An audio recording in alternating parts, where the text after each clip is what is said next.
Hello everyone, I'm Professor Geek. Welcome back to my channel, and welcome back to Monstober all this month on my channel. And shout out to Nick the Brick for that awesome Halloween art for my avatar. I really appreciate that, and I'll feature that throughout this month. This video marks the end of our Vampire Week.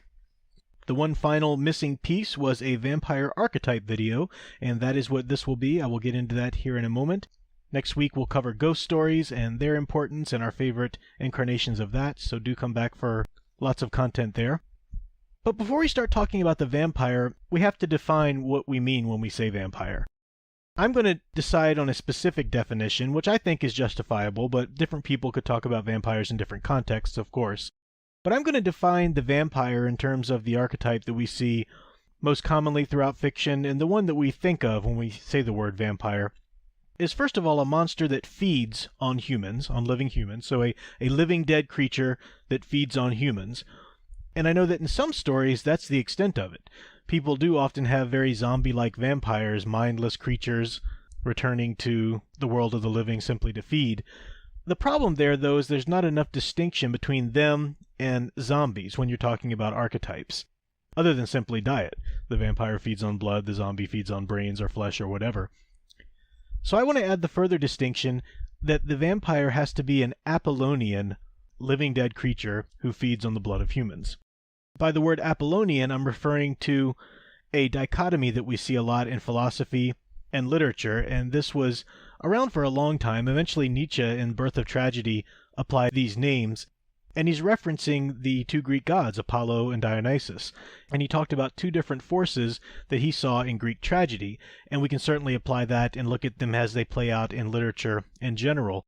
And this is the Apollonian and the Dionysian. The Apollonian, like the god Apollo, is about logic, is about order, is about individuality. The god Dionysus is about drunken debauchery, loss of self-control, glorying in the carnal, and is about a group or mob mentality. The interesting thing about these two gods, though, is that they are both sons of Zeus. They both die and are resurrected. They are both patrons of similar things. For example, music. Both Dionysus and Apollo are the gods of music, yet Apollo is the god of music theory. He's the god of the sense of harmony and the mathematical aspect of music, whereas Dionysus is the god of music drama, the impassioned emotional aspect of it. They're both gods of theater.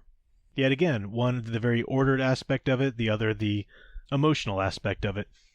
So we could go on, but when you call a character Apollonian, you're calling them very cognitive, you're calling them self-controlled, you're calling them calculating. So certainly when we turn to a monster and call a monster Apollonian, yes, vampires are subject to bloodlust, and there are moments where that will take them over, even the most calculating of them, but they differ from a monster like a werewolf, who we'll talk about in a couple of weeks, because they do have full possession of their cognitive ability, even within their monstrosity.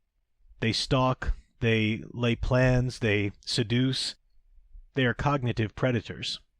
And I think that definition is what most people think of when you simply say the word vampire.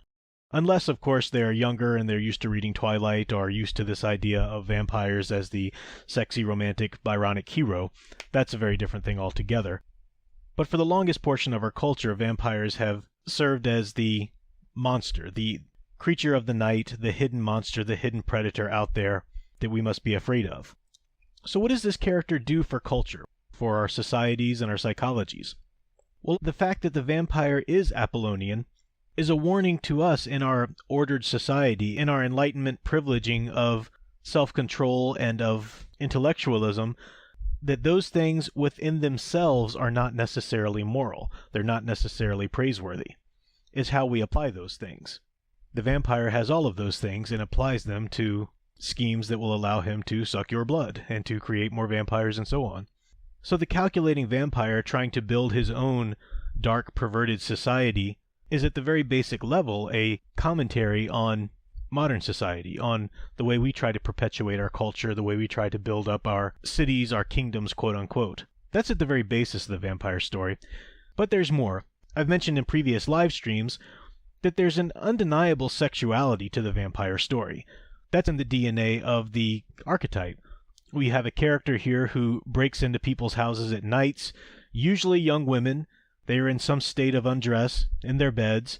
The vampire comes in, sees their exposed flesh of their neck, and he becomes aroused with a lust, a bloodlust. Usually in stories, this causes his fangs to protrude, so he has a part of his body that extends as he's turned on by the sight of this exposed flesh.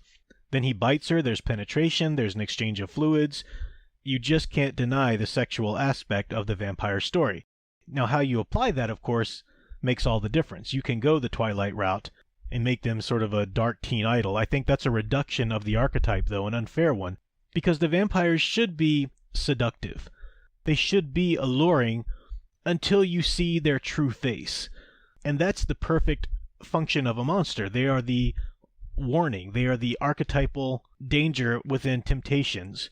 And societies can relate that to whatever taboo they have. Certainly sexual taboos, but others as well. And that's been in the vampire stories from the very start. Certainly even before Bram Stoker wrote Dracula, we've had that in Carmilla and Christabel, Polidori fashioning his vampire after Lord Byron itself. So that's an undeniable aspect of the vampire, and you simply can't do away with it or deny it.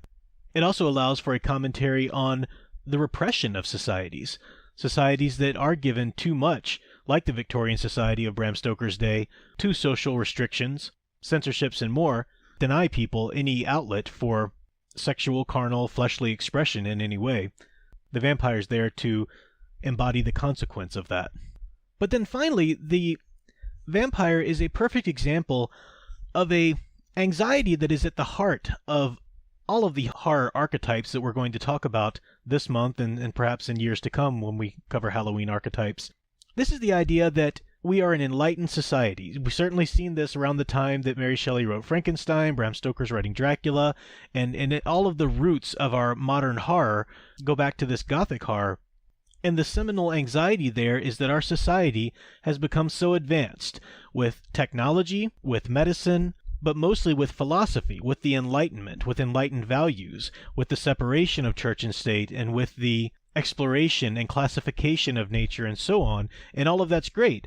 The problem arises, the anxiety arises, when society begins to accept that and reject its previous methods of defining and passing on moral behavior, morality. Once you replace your concept of a god or gods or religion with science, now you are the god. You are the one wielding those tools, wielding those experiments and those theories. And society and governments and philosophies have struggled with this ever since. How do we maintain morality? How do we maintain basic ethics if we're going to throw out religion, whatever religion it happens to be for that society? And the societies that have survived this conflict, of course, have found a way to hold on to both of those, to embrace aspects of the Enlightenment, but to also maintain aspects of their spirituality, of their ritual understanding of right and wrong, however it's expressed for that society. I mentioned when we were talking about Dracula with the Fan Man and Big Al that Bram Stoker's Dracula provides this answer so perfectly within the character of Van Helsing. He is a professor. He was the teacher of Dr. Seward. He is a man of the Enlightenment, and yet he's also a man of the old world ideas. He's the man of Catholicism. He's the man of the old superstitions, quote unquote, as the Enlightenment sees them. And it's those superstitions, it's the consecrated host, it's the holy water, it's the crucifix, it's these things that actually fight the monster of Dracula. So in this idea, in the vampire story, you have a ancient threat, an ancient monster coming from the old world, predating the Enlightenment, predating our scientific and medical and philosophical advancements. This monster is there nonetheless. No matter how far we've advanced, he's coming back and is a real and viable threat. And that's a fear. When we advance so far that we forget morality, there's going to be a consequence. So monsters like the vampire are the perfect embodiment of that. And how do we fight them? We fight them by going back and reclaiming some of our belief in those ancient practices that we've perhaps discarded. We need to reclaim ideas of morality, ideas of religion, however the society and the story tends to put it forth. And we see this in vampire stories across the board. I mentioned Dracula, certainly in Salem's Lot by Stephen King. That's one title we haven't spoken about much this week. You have Father Callahan lamenting the loss of the church's view of evil. He talks about now we are in the world where evil is in a little e. Evil is a psychological disorder. Evil can be treated. Evil is relative and all of these things. And he laments the loss of the capital E evil that the church used to believe in, and that's what he has to go and combat when he has to go face Barlow. And that's a basic message of that book, even though King contextualizes it in some sort of seminal good versus evil that predates even religion.